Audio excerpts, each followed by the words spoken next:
Hi everyone, welcome to Philosophical Perspectives on the Pandemic. Today we have with us Sudeep Kumar, and thank you so much Sudeep for joining us. And so let's get right into it. What is your domain of research, Sudeep? Yeah, first of all, thank you to Academic Support Cell for letting me sharing my thoughts on pandemic. So yeah, so the broader area of my research is early Buddhist metaphysics, wherein I am specifically exploring the model of time consciousness. Like as they understood it. Okay, Very that's broadly. This is. that's great. Could you say what your more about the specific research that you're doing in your doctoral research? Yes, yes, yeah. So the larger metaphysical question which I am exploring is how the structuring of experience and its constituent processes is occurring in the flow of time, or how it is sort of constructing a temporal experience. And so specifically, I am looking into the ideas of sort of exploring the work of Buddha Ghosh. He is a 5th century Theravadin Buddhist scholar, relatively unexplored, given that Buddhism is such a rich and it has very rich history. So relatively unexplored. And so besides this, there are two very sort of related and important notions which I am exploring is the notion of memory and action. And like for many like Buddha Ghosh himself and many Buddhist scholars says that at least in the Buddhist Theravada Buddhist context, the question of temporality, memory, and action are sort of conjoined, because how does one, I mean, Buddha Ghosh himself says, whenever he talks about memory, how do I remember that I have to sort of do an urgent action or this action? And uh, given the Buddhist metaphysics of no self, sort of how does one remember a past object, or how does one sort of enjoy the fruits of one's action done in the past, in the present, or in the future, when there is no author, there is no one author of action, or there is no one doer of action. So yeah, this is about my research. That sounds really interesting. Let's get to the next part of our interview. Has philosophy helped you during the pandemic? And if yes, then could you please tell how?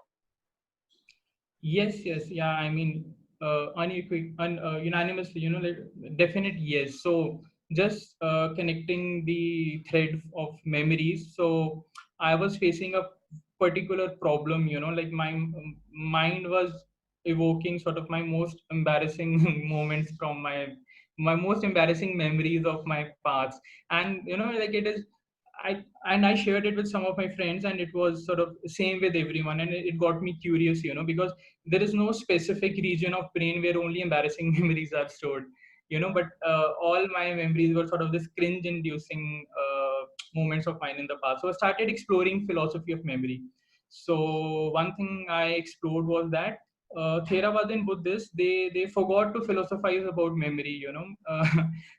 It's pointed out by many scholars, sort of like Buddhism, at least Theravada Buddhism, they're silent on the question of how do we remember objects.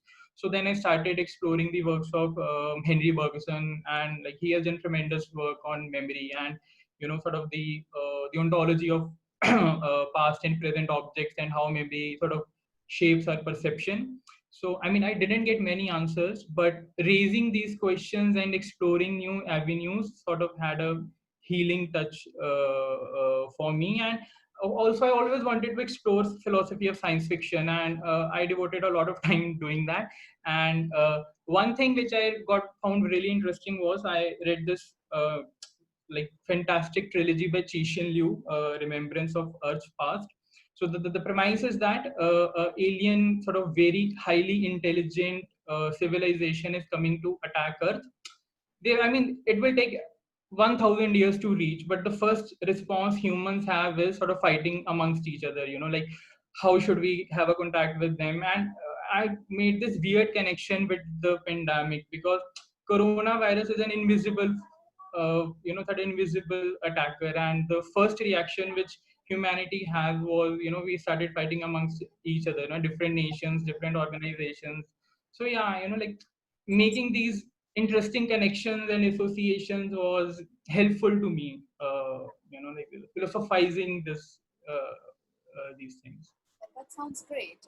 We have time for one more question in case you feel like, so how has can we look at the pandemic from the viewpoint of your research? And if we can, then, could you just say a little bit about it?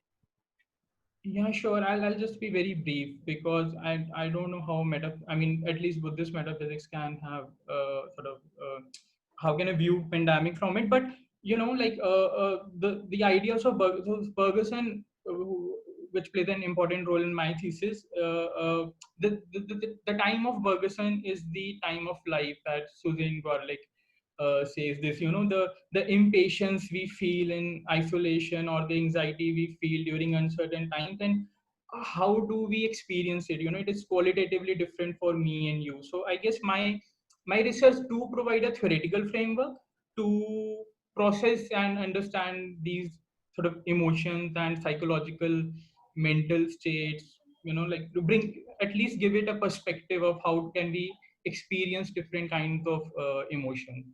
So yeah, maybe that is the perspective which I bring in. That's wonderful, Sudeep. Thank you so much for joining us, Sudeep. Thank Yeah, you to thank you, Sahana, thank you very much.